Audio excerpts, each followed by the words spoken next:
അതിപ്രധാനമായ ഒരു അറിയിപ്പ് ഒരു ഉസ്താദ് സമൂഹ മാധ്യമങ്ങളിലൂടെ പറയുകയുണ്ടായി. ഒരുപക്ഷെ മുസ്ലിമീങ്ങൾ തന്നെ പലർക്കും ഇതുവരെ അറിയാത്ത, നമ്മളിൽ ഒരുപക്ഷെ എല്ലാവരും സ്ഥിരമായി ചെയ്തു പോകുന്ന ഒരു വലിയ തെറ്റ്. നമുക്കെല്ലാവർക്കും അറിയാം, ജുമാ നിസ്കാര സമയങ്ങളിൽ, ഖുതുബ ഓതുന്ന സമയങ്ങളിൽ പലരും സംസാരിക്കുന്നതായി കാണുവാൻ സാധിക്കും. വലിയൊരു അബദ്ധമാണ് നാം നിസ്സാരമായി കരുതുന്ന ആ പ്രവൃത്തിയിലൂടെ ഉണ്ടാകുന്നത്. ഇതിനെക്കുറിച്ച് ആ ഉസ്താദ് പറയുന്നത് നമുക്കൊന്ന് കേട്ടു നോക്കാം.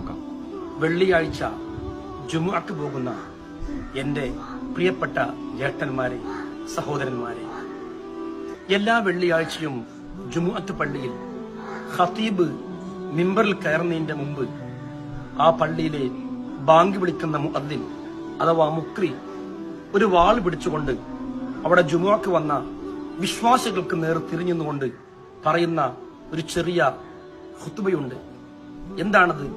മഅശറൽ മുസ്ലിമീൻ റഹിമക്കുമുല്ലാഹ്, അൽ ജുമുഅത്തു ഹജ്ജുൽ ഫുഖറാഇ വൽ മസാകീൻ വഈദുൽ മുഅ്മിനീൻ, അൽ ഖുതുബത്തു തഖൂമു മഖാമ റകഅത്തൈനി മിനൽ ഫറദ്. ഓ മുസ്ലിമീങ്ങളായ വിശ്വാസികളെ, ഇന്ന് ജുമുഅ ദിവസമാണ്. ജുമുഅ എന്നുള്ളത് പാവപ്പെട്ടവന്റെ ഹജ്ജും മുഅ്മിനീങ്ങളുടെ പെരുന്നാളിന്റെ ദിവസവുമാണ്. രണ്ട് ഖുതുബ, രണ്ട് റകഅത്തിന്റെ സ്ഥാനത്താണ്. എന്നിട്ട് പറയും, ഇദാ സഅദൽ ഖതീബു അൽ മിമ്പർ ഫലാ യതകല്ലമന്ന അഹദ്. ഖതീബ് മിമ്പറിൽ കയറി സലാം പറഞ്ഞ് ഇരുന്നു കഴിഞ്ഞാൽ ആ സമയം മുതൽ ഫലാ യതകല്ലമന്ന അഹദ്, നിങ്ങൾ ഒരാളും ഒരു സംസാരവും സംസാരിക്കരുത്. വമൻ തകല്ലം, ഖുതുബ നിർവഹിച്ചുകൊണ്ടിരിക്കെ ഒരാൾ സംസാരിച്ചാൽ ഫഖദ് ലഗാ, അവന്റെ ജുമുഅ പാഴായി പോയി. ഫലാ ജുമുഅത ലഹു, അവന് പിന്നെ ജുമുഅ ഇല്ല എന്നാണ് അതിന്റെ അർത്ഥം. ഇത് നമ്മൾ കേൾക്കുന്നവരാണ്.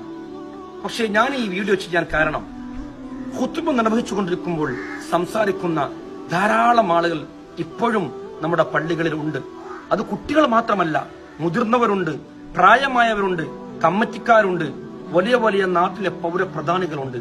പള്ളിയുടെ മുകൾ നിലകളിലും പള്ളിയുടെ വരാന്തകളിലും പള്ളിയുടെ കോലാലിലും ഇരുന്ന് ഖതീബ് ഖുതുബ ഓതുമ്പോൾ നിസ്സാരമായി സംസാരിക്കുന്ന ആളുകൾ.